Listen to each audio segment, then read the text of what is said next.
Hello, everyone, and welcome to the thru Recovery Life podcast. My name is John A., and I am an alcoholic in West Palm Beach, Florida. My sobriety date is September 13th, 1982. Let's have a moment of silence to reflect on what we're about to do here today, followed by the serenity prayer. God, grant me the serenity to accept the things I cannot change, the courage to change the things that I can, and the wisdom to know the difference. And we'll start it off as we usually do with a quote by Albert Einstein. If you can't explain it simply, you don't understand it well enough. We call ourselves the Zoo Crew because although we are deadly serious about sobriety, we want to show others, mainly newcomers, that sobriety is not boring at all. You can visit our website at thezoocrew.org, thezoocrew.org. And please feel free to like this video and subscribe to our channel so you can be notified when we upload new videos. Feel free to comment and share this video with others in recovery or looking to get sober. And if you have any topics that you want us to cover in the future podcasts, please send us an email. That information is in the description. You could be doing anything else right now, but instead you're listening to our podcast. We are happy to have you here making this investment in your sobriety. You're making a huge deposit into your IRA, your individual recovery account, by showing a commitment to your sobriety. Keep making these deposits no matter how small, because one day you may have a situation that will require you to make a huge withdrawal, and you don't want your IRA to be depleted. And the reason we have these podcasts is to work on the underlying issues behind alcoholism. If alcohol was the problem, most of us would be cured by now. Alcohol was but a symptom. Sobriety, however, is not just about stopping drinking. Sobriety is about changing our behavior, our actions, and our mindset so that we can be happy, joyous, and free from the obsession of alcohol. You'll notice that we have some longer podcasts that go much deeper in various subjects. We will also have some podcasts that will last 10 to 15 minutes where we will share our experience, strength, and hope on various topics of discussion heard in AA meetings. In this episode of the thru Recovery Life podcast, the topic is Understanding the Anonymity Tradition. Tradition 11. Our public relations policy is based on attraction rather than promotion. We need always maintain personal anonymity at the level of press, radio, and films. And I add that the traditions were published prior to television being as prevalent as it is now, and definitely decades before the internet was developed. And this is Tradition 12. Anonymity is the spiritual foundation of all our traditions, ever reminding us to place principles before personalities. And what I'd like to do is rephrase Tradition 12, rephrase the wording of that tradition to anonymity is the spiritual foundation of all our traditions, ever reminding us to place AA principles above individual personalities. And notice, originally it reads, anonymity is the spiritual foundation of all our traditions, ever reminding us to place principles above personalities. And I interject AA principles above individual personalities. And the first thing to understand about the anonymity tradition is the fact that it is there to protect Alcoholics Anonymous and not the individual members of AA. We keep our full names and pictures out of anything dealing with the media so that if we relapse, people won't get a bad impression of AA. And it also helps to keep our ego in check. You know, if you have 10, 20, 30 plus years of sobriety, you don't want to plaster your face on billboards, sober. I'm saying sober for 10, 20, 30, 40, 50 years. Again, this helps keep our ego in check, but it's mainly to protect Alcoholics Anonymous. And the second thing to understand about the anonymity tradition is the fact that you can be as anonymous as you want to be, both inside and outside of AA. Some people don't use their real names in AA meetings. Some judges, doctors, pilots, nurses, politicians, TV and radio personalities, and some others go to meetings that aren't listed anywhere because of their job or social standing in the community. They don't want to let many people know that they are members of Alcoholics Anonymous. That's their prerogative, and there's nothing wrong with it. I love what Dr. Bob said about the anonymity tradition. Dr. Bob said there are two ways to break the anonymity tradition. The first is by giving your name at the level of press or radio. The second is by being so anonymous that you cannot be reached by other drunks. And that implies that there should be no anonymity among members of Alcoholics Anonymous, and definitely not among members of a home group. If I'm in the hospital, I would love for members of my home group to be able to find out where I am and reach me, and the only way they can do that is if they know my full name. Hello, St. Mary's Hospital. What room is John in? John who? John A. What room is John A in? There's no way. No. So within home groups, there should be no anonymity. But again, it's your prerogative, your option. In in-person meetings, I personally use my full name. On Zoom, I use my first name and last initial. When I give out my phone number, though, I also give my full name and ask for the person's full name. Whether or not they give it to me, again, that's their prerogative.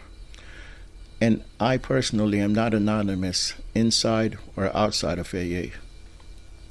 And because I believe I cannot live the responsibility pledge if people outside of Alcoholics Anonymous don't know that I'm sober.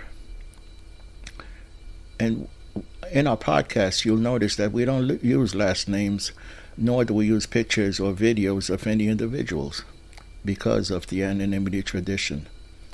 And you won't find any last names or pictures on our website either. And to get back to the responsibility statement, I am responsible when anyone, anywhere reaches out for help.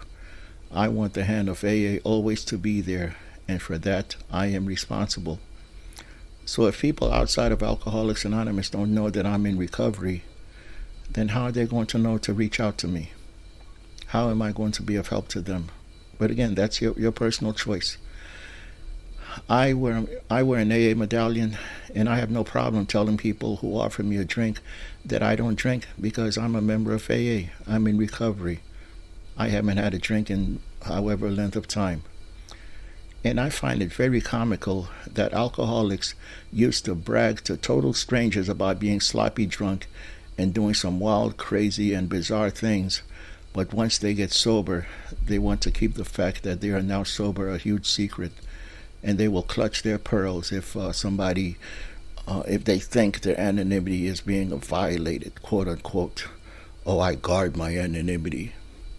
But again, that's your prerogative. And here are some myths about this tradition that you'll hear in AA meetings. Who you see here and what you hear here, let it stay here. And what I find is that confidentiality has been confused with anonymity. What I personally take many things I hear in AA meetings and apply them in my life outside of a meeting. A meeting is only 1 hour. I have 23 plus hours to live life. But I don't take what people say about their personal lives outside of the AA meetings. That's betraying someone's confidentiality. And another myth is it's okay to say I'm an alcoholic and I was here, but it's not okay for me to say that you're an alcoholic and that you were here. That has nothing to do with the 12th tradition. Again, the 12th tradition, the 11th and 12th tradition are here to protect Alcoholics Anonymous. If someone doesn't want to be known, to let it be known that they are a member of AA, then I have to maintain that confidentiality and not disclose that they're a member of Alcoholics Anonymous. And one of the biggest that I find a big misunderstanding of the anonymity tradition is when I hear someone say, well, I can use Joe Smith's last name now because he is dead. That's bullcrap. If Joe Smith did not use his last name while he was alive, You have no right to use his last name now that he is dead. That's bull crap. But you hear that quite often. And when conflicts arise in AA meetings, home groups, or elsewhere, some folks are quick to say principles over personalities. It is true that we should practice principles over personalities, but that's not what the Tradition 12 or 11 are referring to. And we will do a Traditions podcast in the near future, just as we've done with the 12 steps. But suffice to say that the steps are for the survival of the individual, and the traditions are for the survival of Alcoholics Anonymous. Anonymity isn't a way to keep people from finding out about Alcoholics Anonymous. It's a way to make members feel more comfortable. The Anonymity Tradition allows newcomers to feel comfortable coming into AA, but after being sober for a length of time, anonymity in AA is usually not that big a deal anymore. I am proud to be a member of Alcoholics Anonymous, and I have no guilt or shame in telling individuals that I am sober and that I am in AA. Again, I do not do that in public, in the media. But I will tell individual members that yes, I am sober and I am an Alcoholics Anonymous. And when they ask me, what is the symbol on your medallion that I wear on my neck, on a chain around my neck, I'll tell them, and I'll kind of whisper it to them, it's Alcoholics Anonymous. It's the unofficial symbol for Alcoholics Anonymous. And you'll find that if you tell someone outside of AA that you're sober and in a 12-step program, they will usually tell you how magnificent that is and how happy they are for you. Try it next time the opportunity presents itself.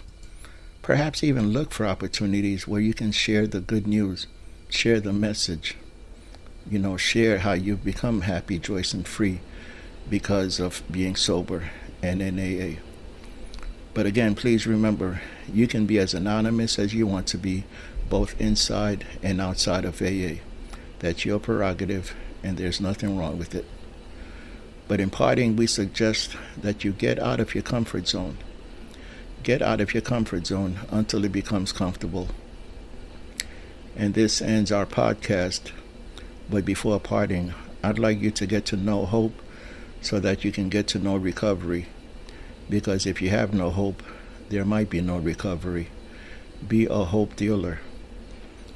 Let's take a moment to reflect on what we did here today, followed by the Serenity Prayer.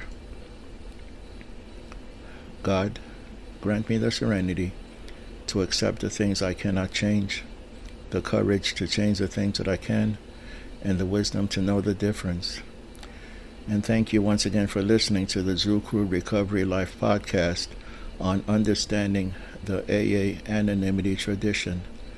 My name is John A., and I am an alcoholic in West Palm Beach, Florida. My sobriety date is September 13th of 1982. You can visit our website at thezooCrew.org, thezooCrew.org. Please feel free to like this video and subscribe to our channel so you can be notified when we upload new videos. Feel free to comment and share this video with others in recovery or looking to get sober. Drop us a line if there are any topics you'd like us to cover in future podcasts. Thank you.